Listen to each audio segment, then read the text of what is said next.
தூத்துக்குடியில் செய்தியாளரிடம் பேசிய பசுமை தாயகம் அமைப்பின் தலைவர் சௌமியா அன்புமணி, பெண்கள் அச்சமின்றி தனியாக நடமாடும் சூழல் ஏற்படும் நாளே உண்மையான மகளிர் தினம் என்று கூறினார். 10 வயது, 12 வயது, 13 வயது சிறுவர்கள் கூட பெண் குழந்தைகளை துன்புறுத்தக்கூடிய ஒரு அவல நிலையை நாம் இன்று பார்த்து கொண்டிருக்கிறோம். இதற்கு முக்கிய காரணம் மது, போதா, கஞ்சா போன்ற போதை பழக்க தமிழ்நாட்டில் அதிகரித்து விட்டது.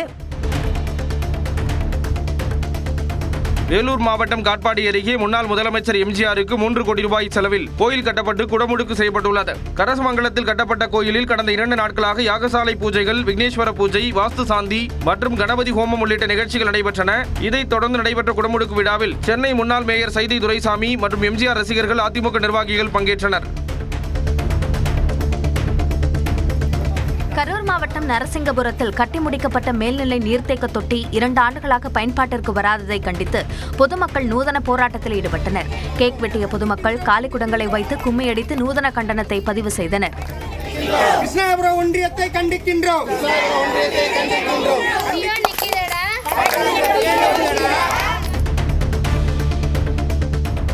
திண்டுக்கல்லில் நடைபெற்ற மாநில அளவிலான வில்வித்தை போட்டியில் 594 வீரர் வீராங்கனைகள் பங்கேற்றனர். தமிழ்நாடு ஆர்ச்சரி அசோசியேஷன் மற்றும் திண்டுக்கல் வில்வித்தை அசோசியேஷன் இணைந்து இந்த போட்டியை நடத்தின. இதில் 10 பேர் தேர்ந்தெடுக்கப்பட்டு வரக்கூடிய 28ஆம் தேதி ஆந்திராவில் நடைபெறவுள்ள தேசிய அளவிலான வில்வித்தை போட்டிக்கு அனுப்பப்படுகின்றனர். தேர்தல் முன்னெச்சரிக்கை நடவடிக்கையாக ஆபரேஷன் சித்தார்த் திட்டத்தின் கீழ் காரைக்கால் ரயில் நிலையத்தில் நாகப்பட்டினம் ரயில்வே பாதுகாப்பு படையினர் தீவிர சோதனை மேற்கொண்டனர். அப்போது கேட்பாரற்று கிடந்த பைகளை சோதித்ததில் சுமார் 18,000 ரூபாய் மதிப்பிலான 45 மது பாட்டில்கள் பறிமுதல் செய்யப்பட்டன.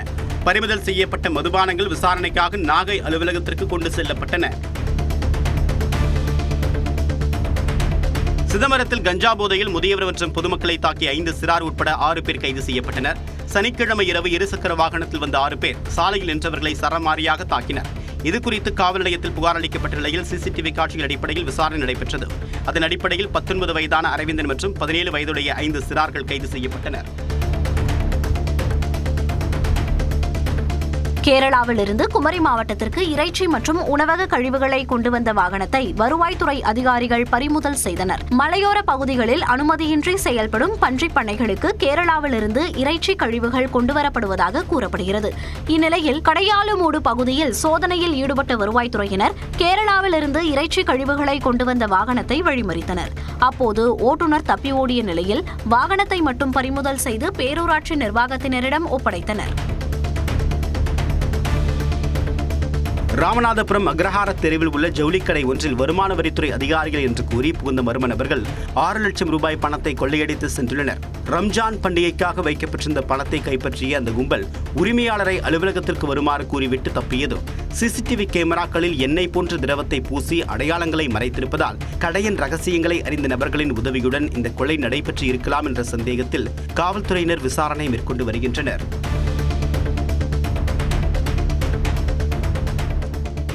விருதுநகர் மாவட்டம் காரியாபட்டி அருகே ஆத்திக்குளம் தெற்கு ஆற்றங்கரையில் சட்டவிரோதமாக கடத்தி வரப்பட்ட சுமார் 10 யூனிட் ஆற்று மணலை வருவாய்த்துறை அதிகாரிகள் பறிமுதல் செய்துள்ளனர்.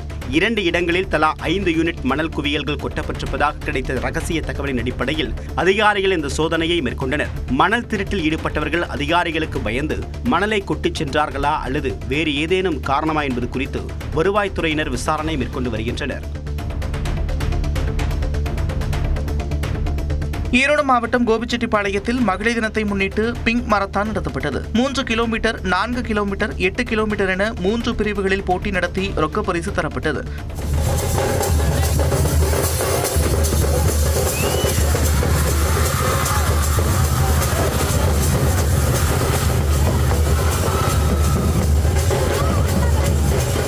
இதேபோல காஞ்சிபுரம் ஸ்ரீபெரும்புதூர் சிப்காட் சாலையிலும் மாரத்தான் போட்டி நடத்தப்பட்டது. 1500க்கும் மேற்பட்டோர் பங்கேற்றனர். சிவகங்கையில் ஆனழகன் போட்டி களை கட்டியது. சிவகங்கை மாவட்டம் அரண்மனை வாசலில் ஆனழகன் போட்டி நடைபெற்றது. இந்திய ஆர்மி ஜிம் சார்பில் 50 kilo, 55 kilo, 60 kilo, 65 kilo, 70 kilo மற்றும் 75 கிலோ என 6 எடை பிரிவுகளில் போட்டி நடைபெற்றது. இந்த போட்டியில் ஒவ்வொரு வீரரும் தங்களது கட்டுக்கோப்பான உடலை வெளிப்படுத்தினர்.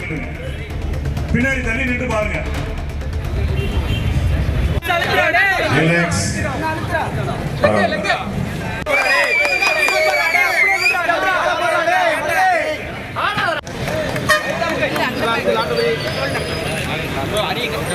கொடுத்துருக்காங்க. நம்பர் 4 கரெக்டாக பார்த்துக்கணும். முன்னாடி சென்னை குறுக்குப்பேட்டை எழில்நகர் ரயில்வே பகுதியில் சுமார் 110 கோடி ரூபாய் மதிப்பீட்டில் 4 ஆண்டுகளாக கட்டப்பட்டு கடந்த மாதம் திறக்கப்பட்ட புதிய மேம்பாலத்தின் வண்ணப்பூச்சிகள் பெயர்ந்து விழுந்ததால் மக்கள் அதிர்ச்சியடைந்தனர்.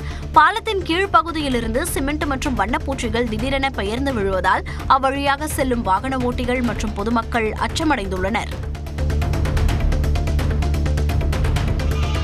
தூத்துக்குடி மாவட்டம் ஆழ்வார் திருநகரி ஆதிநாதர் ஆழ்வார் கோயிலில் மாசி திருவிழாவின் சிகர நிகழ்ச்சியான தெப்ப உற்சவம் விமர்சையாக நடைபெற்றது. உற்சவர் பொலிந்து நின்ற பிரான் சிறப்பு அலங்காரத்தில் தெப்பத்தில் எழுந்தருளி பக்தர்களுக்கு அருள் பாலித்தார்.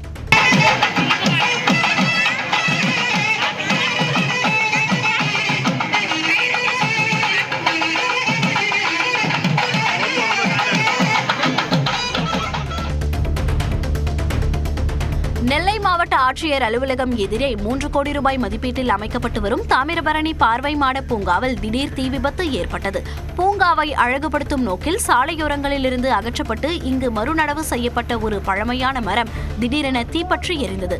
அப்பகுதியில் புகைமூட்டம் ஏற்பட்ட நிலையில் தீயணைப்பு வீரர்கள் விரைந்து தீயை கட்டுப்படுத்தினர். திறப்பு விழாவிற்கு பூங்கா தயாராகி வரும் சூழலில் இந்த தீ விபத்து அப்பகுதியில் பரபரப்பை ஏற்படுத்தியது. புதுக்கோட்டை மாவட்டம் அறந்தாங்கியில் ரமலான் பண்டிகையை முன்னிட்டு குதிரை வண்டி பந்தயம் விறுவிறுப்பாக நடைபெற்றது. அவுலியா நகரில் நடைபெற்ற குதிரை வண்டி பந்தயத்தில் சிவகங்கை, தஞ்சை, ராமநாதபுரம், தேனி உள்ளிட்ட பல்வேறு மாவட்டங்களிலிருந்து 44 குதிரைகள் பங்கேற்றன. 3 பிரிவுகளாக நடைபெற்ற போட்டியில் வெற்றி பெற்ற குதிரைகளுக்கு 3 லட்சம் ரூபாய் மதிப்பிலான கோப்பைகள், ரொக்கப்பணம் உள்ளிட்டவை பரிசாக வழங்கப்பட்டன.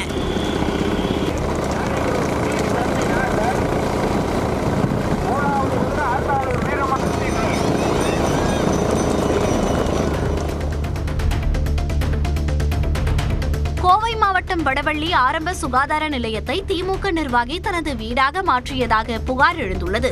வடவள்ளி ஆரம்ப சுகாதார நிலையத்தில் திமுகவின் பொறியாளர் அணி துணை அமைப்பாளர் ஷியாம் சுந்தர் தனது மனைவி கனிகா மற்றும் 2 குழந்தைகளுடன் குடியேறி உள்ளதாக கூறப்படுகிறது. இது தொடர்பான வீடியோ காட்சிகள் வெளியான நிலையில் இதுகுறித்து மாவட்ட நிர்வாகம் நடவடிக்கை எடுக்க வேண்டும் என கோரிக்கை எழுந்துள்ளது.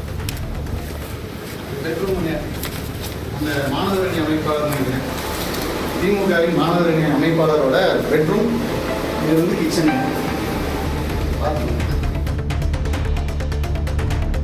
நெல்லை மாவட்டம் மணிமுத்தாறு பேரூராட்சியில் 57 லட்சம் ரூபாய் மதிப்பிலான திட்டப்பணிகளுக்கு உரிய முன்னேற்பாடுகளின்றி இருட்டிலேயே அடிக்கல் நாட்டப்பட்டது. மாலை நேரத்தில் திட்டமிட்ட நிகழ்வு தாமதமானதால் இருசக்கர வாகனத்தின் முகப்பு விளக்கு வெளிச்சத்தில் பணிகளை திமுக நிர்வாகி பிரபாகரன் தொடங்கி வைத்தார்.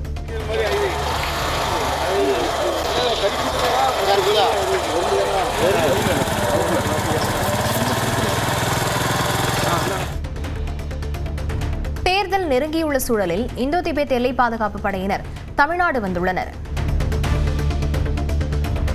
தமிழக சட்டமன்ற தேர்தலை முன்னிட்டு பாதுகாப்பு பணிக்காக மத்திய பாதுகாப்பு படையினர் வேலூர் மாவட்டம் காட்பாடிக்கு வந்தடைந்தனர். சண்டிகர் மற்றும் உத்தராகண்டிலிருந்து இந்தோ திபெத் எல்லை பாதுகாப்பு படையை சேர்ந்த 600 வீரர்கள் ரயில் மூலம் காட்பாடி வந்தடைந்தனர். அங்கிருந்து பேருந்துகள் மூலம் வேலூர், திருப்பத்தூர், ராணிப்பேட்டை, திருவண்ணாமலை, காஞ்சிபுரம் மற்றும் செங்கல்பட்டு உள்ளிட்ட 6 மாவட்டங்களுக்கு அனுப்பி வைக்கப்பட்டனர்.